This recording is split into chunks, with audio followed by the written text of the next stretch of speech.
to memory. Now, because I'll be using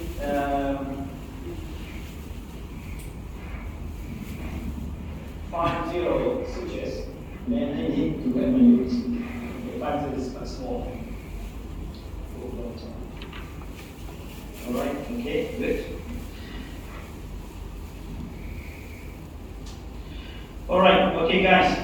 So this is GBR. I'm going to show you first how to make the flag. Yeah, so what you should get in front of you is a lower arch, both left and right, with I think the first, I don't know what to say, is it premolar? I'm not really sure if it's a premolar or not, but it looks like it's a premolars extracted. Yeah? So assuming that there's no, in reality there will be, or these sealed with soft tissue, right? Of course in this case it looks like a socket, but doesn't really matter. So even better, so I'm going to show you how we can actually bring the buckle flap towards the label side. Yeah? Okay, my assistant here is releasing incision too far apically. Yeah? I always go maybe about 2 to 3 millimeters, or sometimes just slightly about 2 millimeters apical to the mucotubular junctions. Okay? Alright, so where's the mucotubular junction? Okay, this one is fairly thin. Yeah, normally the mucosa that surround the crestal part, yeah, or gingival and the freegingival margin, freegingival margin, you will see it like a puffing like that. See that?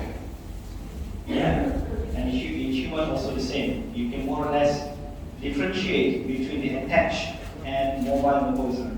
So the one that surrounds what we call it the supracrestal of the supracrestal component of the soft tissue. Yeah, this is considered keratinized or attached mucosa, right? So anything apical to that line, so basically is mobile. Yeah, so if you're not really sure what you can do in clinic, just put your probe there and try to push it. Yeah, so where the mobile stop, you see the top part here doesn't move, right? Yeah, so definitely this is the mucotubular junction. So we're going to make a little bit. Unfortunately, if the mucotubular junctions, yeah, is that the band of the keratinized is a bit narrow. Okay, I'll probably go a little bit longer in this case, so that's easier for you to see. Alright, but in patient, I will just go slightly apical to mucotubular junctions. Okay, so let's start now. Yeah, alright, and then as I said, I normally go about one tooth, yeah, towards the distal of one tooth. But obviously, in this case, you see these two premolars, they're fused together. Alright? So maybe I will start somewhere here, my vertical incision. And again, this one is a bit too broad. If I bring it here, so the whole thing is fairly big. Alright? Yeah, just for the workshop, so I'm going to compromise a little bit. Yeah. So normally I would go, you see the depression here. That's what I meant is with a trough here, the concavity of the bone over the roots and the trough. So normally I'll make my vertical and the trough. Yeah. But hopefully, obviously, in this good job, it's not very obvious. Yeah. Okay. So first, I'm going to make. Maybe I'm going to start somewhere here. Yeah. Because they seem to be fused. You want to go all the way down, just using the tip of the 15C. Yeah. Just walk through all the way to the bone. Obviously, it's a bit more difficult because I normally make my crestal incisions a little bit more towards the somewhere here, either mid crestal or slightly towards the lingual. But here we don't have the luxury of that, so I'm just going to go through and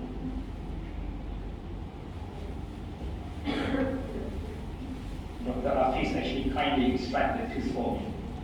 Yeah. In front, sorry, here's the one here. Raise your hand. You should all approach. You know how difficult to extract? Yeah. So that's why I say to you, don't worry about the root. You just fracture the crown. Okay? Because it's very, very tough. Very difficult actually to extract. Okay, walk through it. So see there, all the way. Just follow a little bit there. So I thought, remember I said I'm going to compromise a little bit now because the flag before too big. So maybe I'm going to go somewhere here. Yeah. So you see macam ada mungkin there. Alright. So now you want to go all the way to the bone. Okay, maybe tilt slightly. Yeah, a bit difficult. See? 90-degree ideally. So obviously this one, if I start at the corner here, then I can go 90-degree and then straight. But then my flag will be far too big. So I just want to go here. Oh, yeah.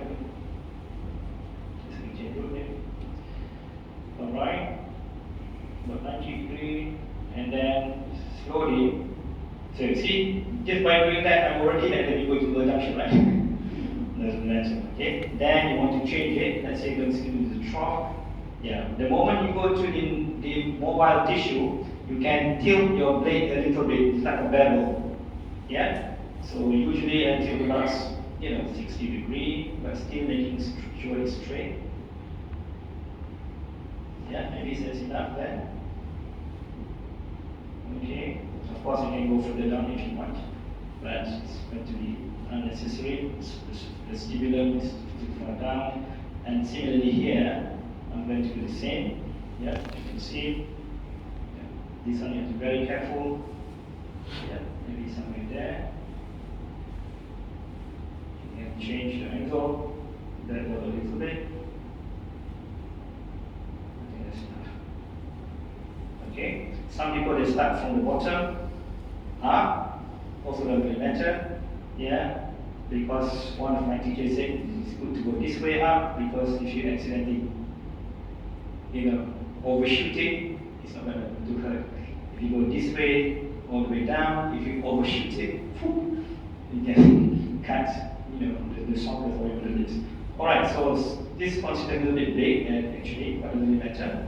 Alright, now before I raise the flag, I'm going to go to the lingual side as well. Yeah, usually what I do in this case, yeah, I'm going to make the same thing, circular incision. Okay, circular incision.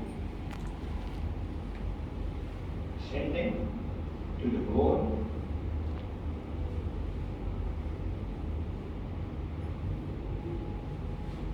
Now you don't have to do vertical now, alright? Don't ever do it. Okay, especially for the lingual. You don't need to do vertical, alright? Otherwise it might be touching or unwanted. Okay, so I'm going to change now to the pelvic elevator. Yeah, this is boozer, PP boozer. The one that I have in my clinic is slightly smaller. So this is the average size, but it's quite good. You can see here, you've got the spoon there, and also like a spade. Now, usually I use a spade to raise the papilla, and then I change it to the spoon to lift up the remaining of the areas. Okay, so what I need also is the microsurgical tweezer. You can see I love the kind of tweezer, non-tooth but slightly mildly serrated. Yeah, I don't like the tooth one, especially when manipulating delicate soft tissue. Yeah, so I'm going to use this one, raise the papilla first. Of course, this is no papilla. Alright, here's the method. So I'm going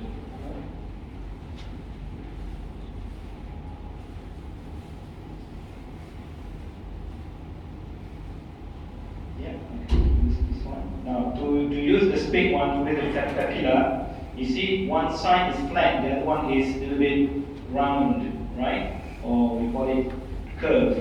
So the flat one is against the tooth, and use the tooth as the what we call it anchor, leverage, yeah, to twist your papilla, and you can see the papilla will raise up very easily. Okay, so I'm going to change.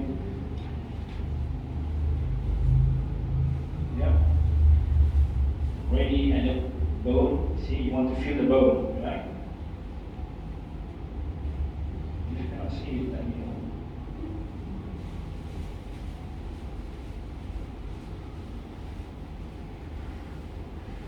The root is still there. See, it's still a root there.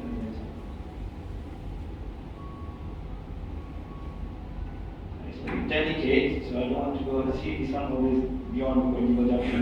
I don't want to.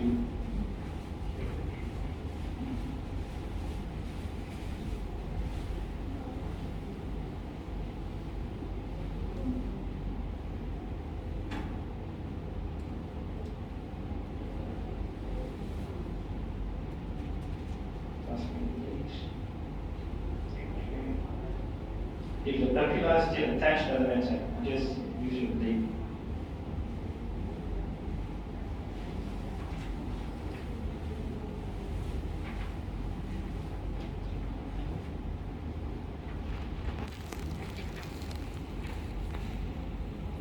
Okay. You really want to go all the way to the bone when you do your incision.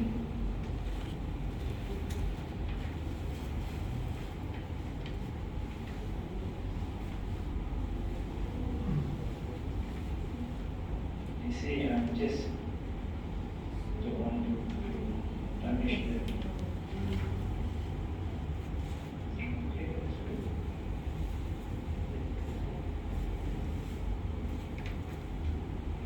If it's still attached, just use a scalpel blade. Okay. To me, that's enough. Yeah. Now, you see what is when I stretch it, you see part of the periosteum is still attached to the bone. Yeah, that's what I wanted. Okay? Of course, I can just push it down a little bit so that it's more easier for you to see. Okay. Now, when you stretch at this stage, is let's say you go already beyond the vertical junction, I want you to stretch it. Now look at the side. Look at the side. So what you see at the side, okay.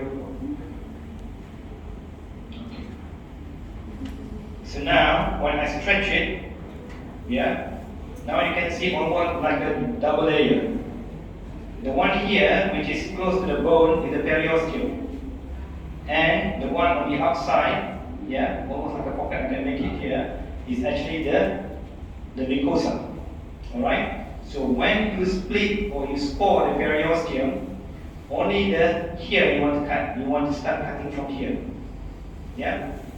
Don't cut right through it. From the inside, you want to cut from here, from the inside here, and then you want to walk through until it reach the other side. Same thing, see that? Still attached there. Okay? Now, usually for this purpose, I will change my scalpel blade to the new one. Because the first one that I use, I already put a lot of pressure on the bone, so it can be a little bit blunt. Yeah? So change it to the new one. Okay? Alright, I think mine is still sharp, I'm not sure. Okay, so how to split it? I'm going to, because it's still attached, now I'm going to pull it, but not too hard, because this one is good. Kalau human, the attachment, the periosteum to the bone is very strong. Okay, so here I think it's quite delicate. So I'm going to use just the tip of my blade.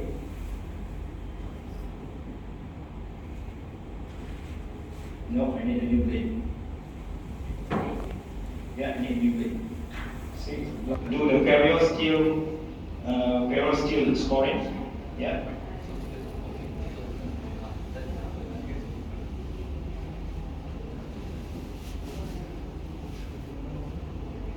So now you start to split, right?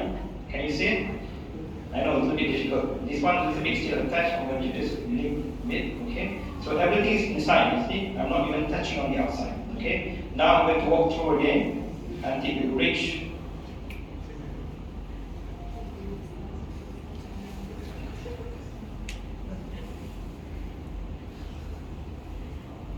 Now when you come here, you need to be very careful. Usually I will turn and walk away from the edge so that I can see the inside there. Okay, I'm not sure whether you can see or not, but it's actually, for both, it's very delicate. But I'm for sure I can also see splitting already there. Okay? Okay? So if you do it correctly, you can also already see this one holding now is the mucosa, and here, inside here is the periosteum. Okay? In human, it's a lot easier to see. And sometimes because of the inflammations following the extraction, you get a little bit of the thickening of the soft tissue there. Yeah? So the periosteum seems to be thick, but in fact it's not thick. Yeah, it's just on top of it is just like scarring. Yeah, but usually that's what you want to see. Now, then I want to try now at this stage. I can pull it and see whether I get, mobility. At the moment, not much, right? It move, but not much. Okay, so then I need to detach the periosteum now. Okay, so I'm using this one, or usually in my practice, I change the other side of the blade, yeah, and then I change it, not the sharp side, but the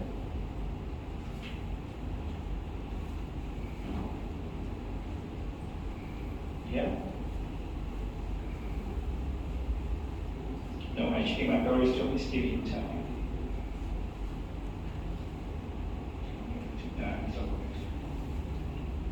Sorry, these are sorry, the first one tadi. Yeah, okay. And you can start doing mucosal detachment. Okay, you can also use like this one. You just pull, pull, pull, pull, pull, like so.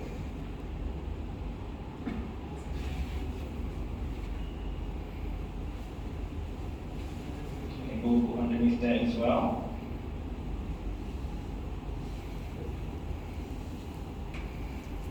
Yeah.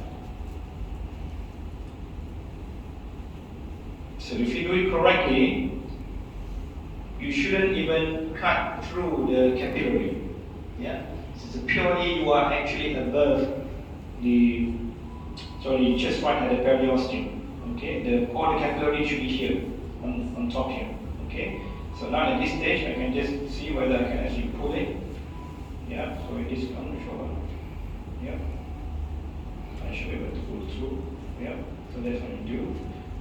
Maybe I should, yeah. The goat is not that flexible.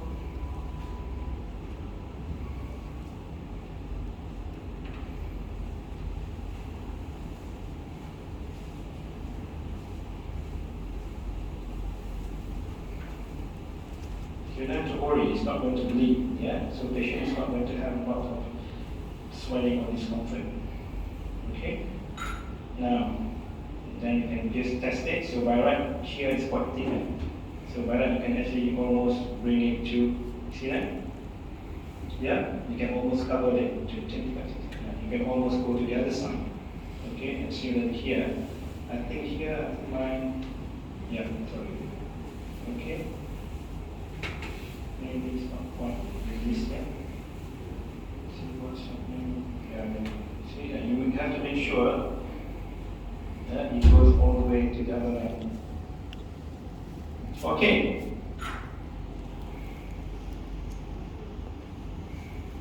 Yeah.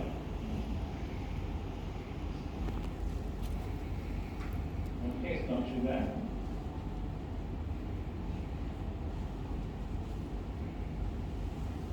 Then we can start preparing the site. We can also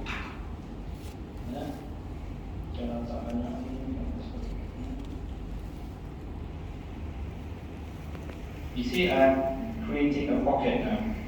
Yeah?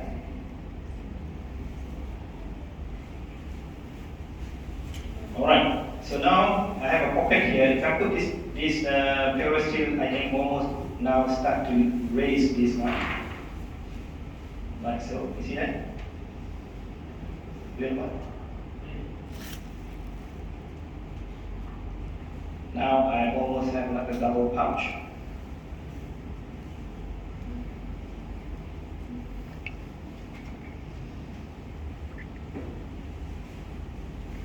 Yeah, can you see now? Now this edge is quite strong. See, I can pull it, let it go. See, it's very strong. Yeah, you can even suture it quite safely. Okay, so normally you don't have to go all the way down, just enough for me to make a pouch. Then I can, start putting the bone graft. Normally I put the membrane first.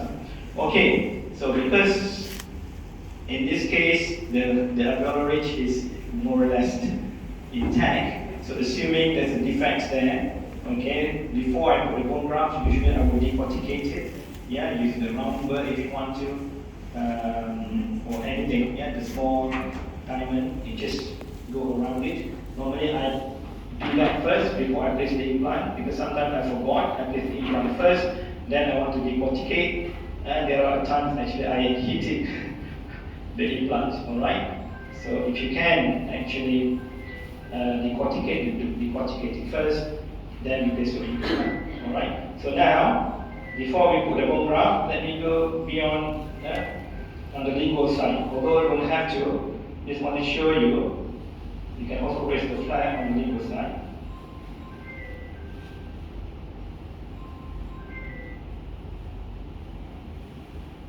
Yeah, good. See, I can go a little bit longer. Yeah. Because the lingual is actually quite heavy. Okay, when you reach there, the same thing. So I'm teaching you also lingual flat. Okay, you lift it up. You can use the blunt side. Yeah, you just push it. Yeah, as long as you're above the mylohyoid ridge, the muscle attachment is quite low down. So you want to go into that. Just enough for you to raise the lingual flat, and slowly, and using the blunt, you just push it now. Yeah. And then suddenly you see you go, oh, I'm going to go flat already. Yeah. Then of course coupled with this one, then I can put quite a big bone graft and then suture them together. Yeah.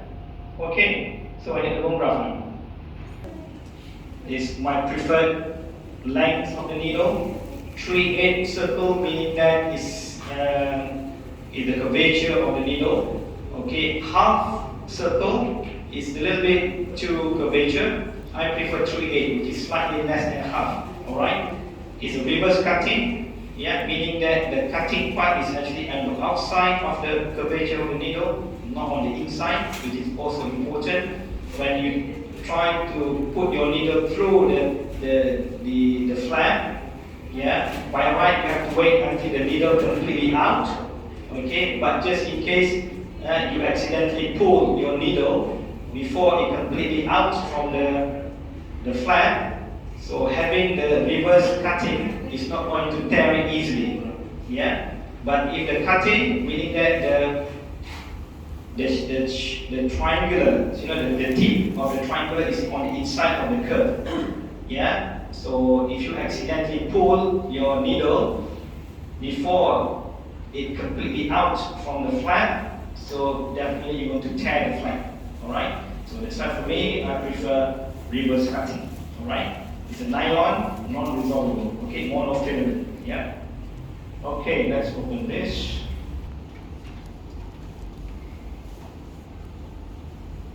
Okay, yeah, it's not too bad.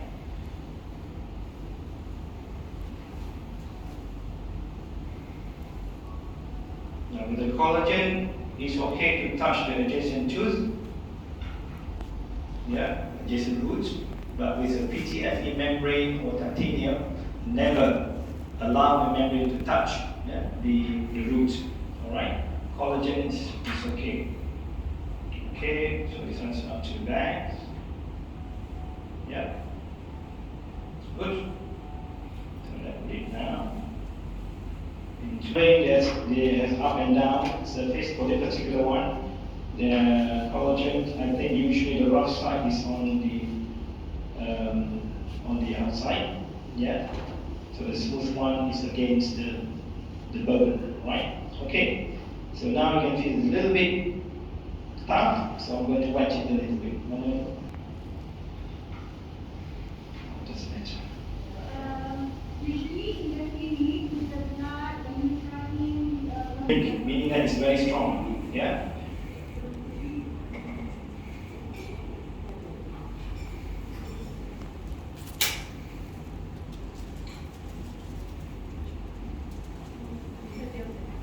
Okay, so it can actually quite soak in quite a while because it's very strong. Now, before I put the membrane, because suturing technique, if you listen to what I said this morning, can be quite tricky to do. So normally what I do, I put the internal horizontal mattress first. Yeah? Because once I put the bone graft and the membrane and try to suture it, yeah, it becomes a little bit tricky to maneuver. Alright? So I need stop. Oh, sorry. Alright, there we go. So what you want is I want to come from the limbal side. Yeah. Okay, okay, sorry. Yeah. We want to do internal horizontal mattress. Yeah. Okay.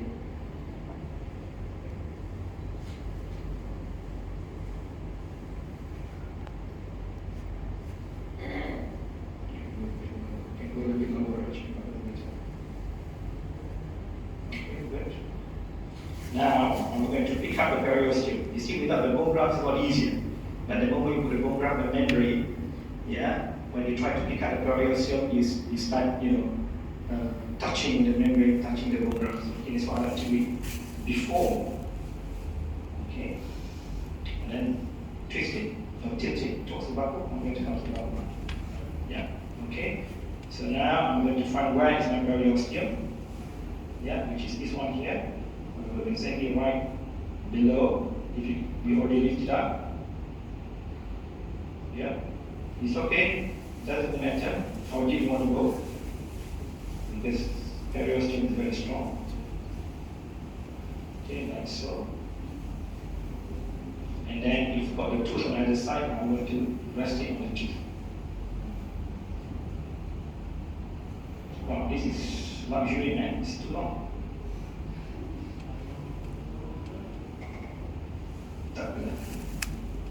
Alright, okay. Okay, so one side is done. Now I'm going to repeat. Yeah. Okay. Exactly where I want it. Yeah. As distal as possible. Maybe around here. Yeah, make sure you pick up the periosteum. Take this here.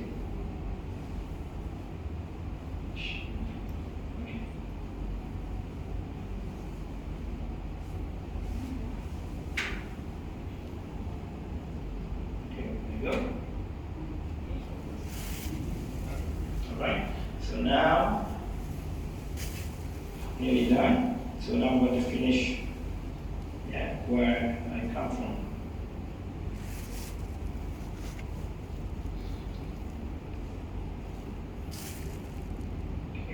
Okay.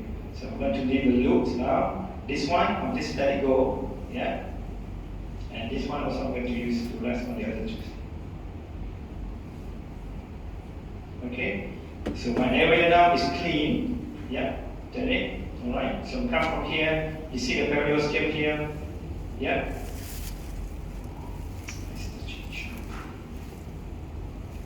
And you don't want to touch them because purely on the periosteum. Okay.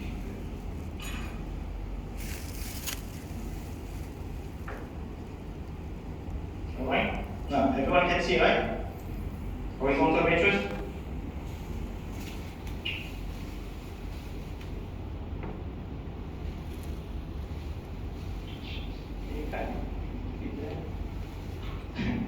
So you don't want to touch your mattress. Okay, good. Alright, nice.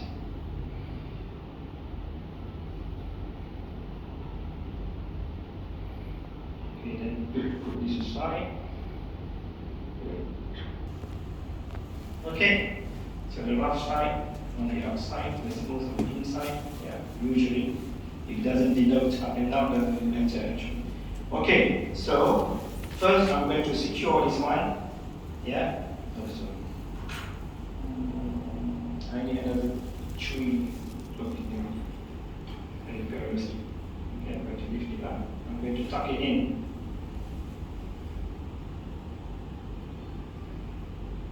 Okay, below periosteum. That's okay. If I have another,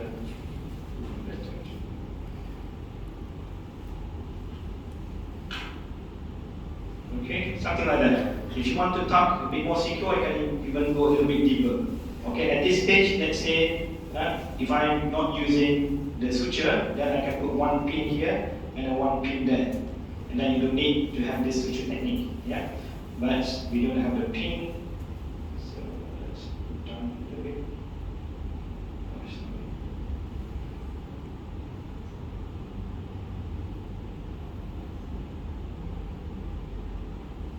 Okay, that's fine. So now the bone graft. Now, I will get someone to hold it like that. Ya, dekat bawah ni. You just press it. Ya. Kita ada satu lagi. Okay, ni mana? Kita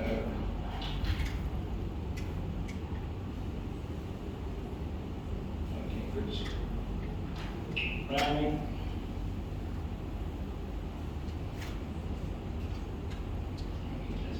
Software as well. Use the revision at the same time. And it's in private enclosure.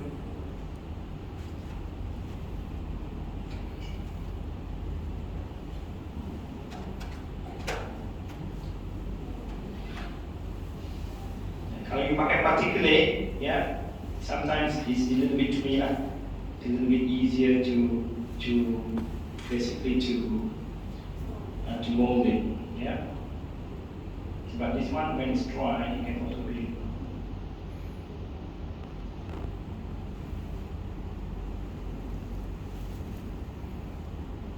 Of course, you can dry it. No, this one needs to be dry.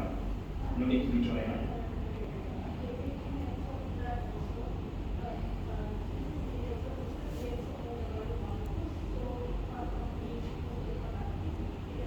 Yeah.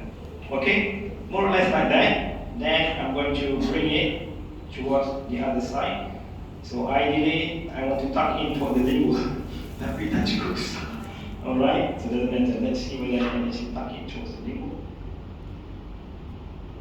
Yeah, that's why we need to do the size. Initially, I thought it looks okay.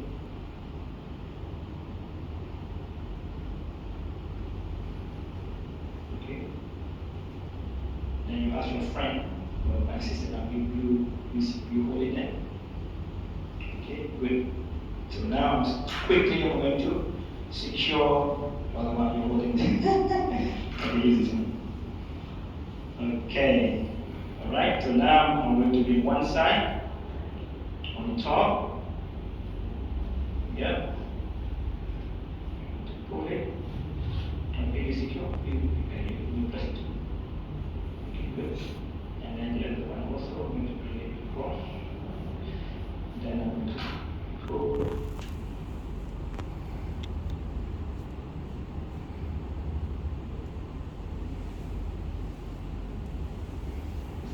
Okay, let go, okay. You pull this one. Okay, see when you pull, you pull. Okay, so now you can see everything is secure. So you're pressing here, maybe a little bit should come toward the exterior a little bit. Okay, and then this one pressing against here, so you have kind of like a sausage. So the bottom here also secure, yeah, because we do horizontal mattress. All right. So quickly now, I'm going to suture. All right, it's a bit too long now. So can you touch it? Okay, hold it. Okay, so again, how to make a suture? Just simple 2-1-1. Okay.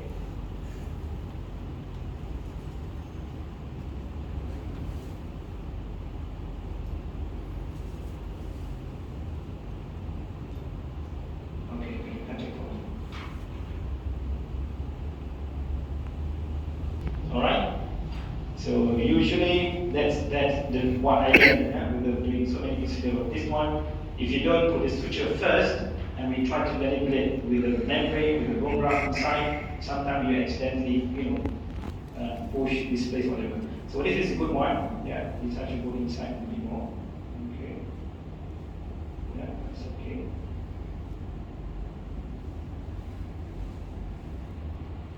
Okay, so now to close, first our horizontal mattress.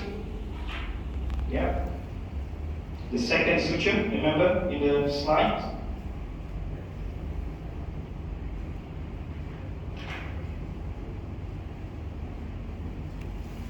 Again, about 3 to 5 millimeters away.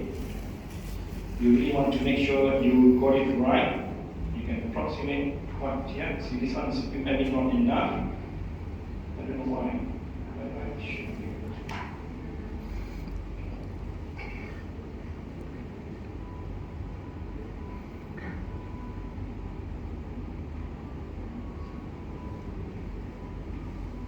Yeah, those who are familiar with Vista technique, yeah, that's how exactly the Vista works. You do this stretch, stretch, stretch. Okay?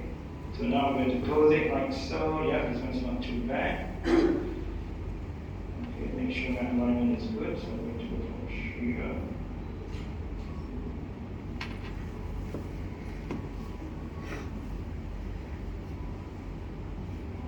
So this time I'm coming from the buckle, only to secure the membrane. I'm coming from the lingual side. The reason being, in 2 to 3 weeks time, yeah, I'm going to remove this suture here. If you're not on the outside, for example, on the lingual side, I just need to cut it and slowly, I should be able to pull through. It's nylon, monofilament, it's clean. If you use resolvable, you will not be able to remove the internal matrix. Yeah.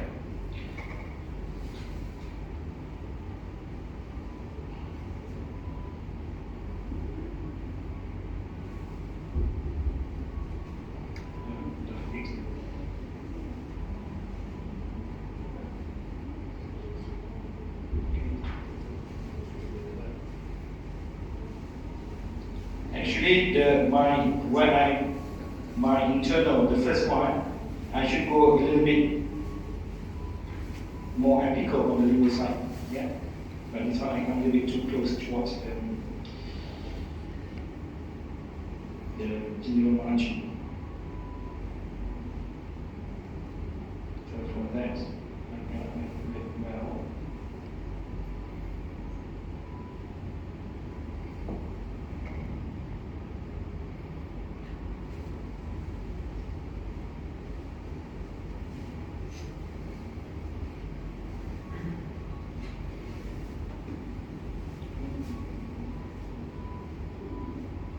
Too long. Okay.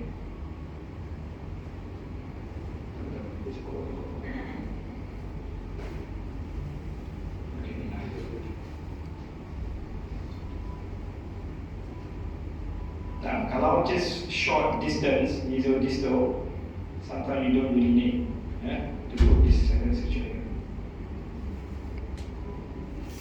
But the advantage of this second suture, it further secure. See, you can bring it up as much as possible. Of course, for your tension, so tension. Can you pull it, dissolve it? Yeah.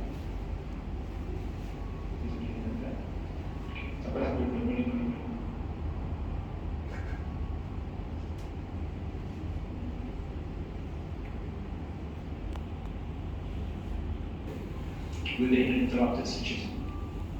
Okay.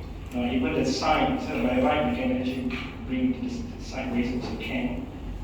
Yeah, but this one good, very delicate. So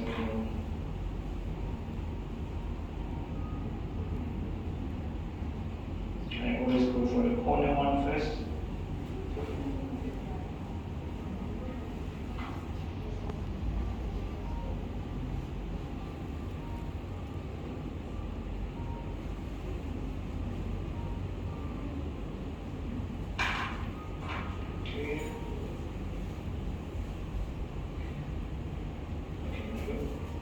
Open and remove. Yeah, it's under tension. Okay. Some people you lock it like this. Yeah, you lock it. Of course. Yeah, it's not going to open no matter whether even it's under tension. Okay, just let it go in one line. Have a look. It doesn't open, then it's good. Okay. Then.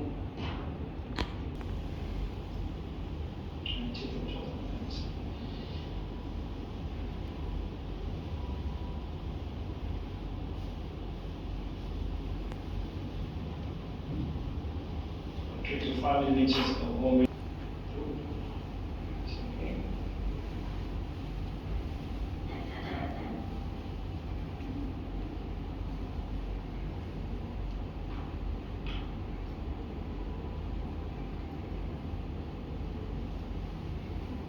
Okay. Now, of course, you can complete it by usually at the start this one. So this sometimes a bit difficult if you go too far. Yeah, with vertical incision, you find you might not be able just to approximate, but usually you can. Yeah, kalau dalam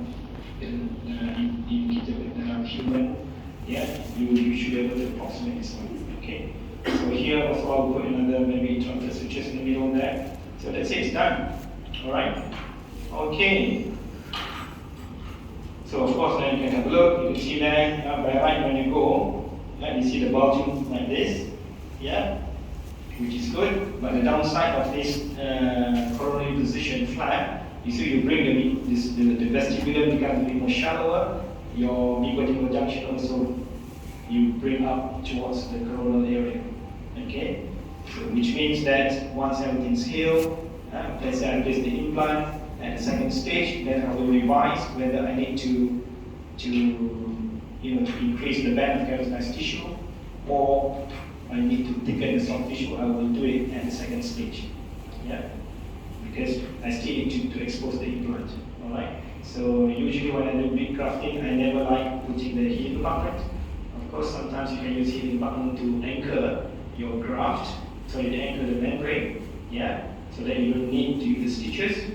But I prefer to go completely close, yeah, to get a primary closure, and then to decide on the healing compartment. And at the time of doing the healing compartment, I can still doing my these soft tissue modifications if required. Usually it will, yeah, especially with big grafting, you move everything and we go in junction more towards the coronal area. All right, okay, I think it's not too bad. Okay, then of course all the vertical you can suture. Here also you can suture because it's a bit too short. You can make it a little bit longer, and then you can close it easier. All right, okay.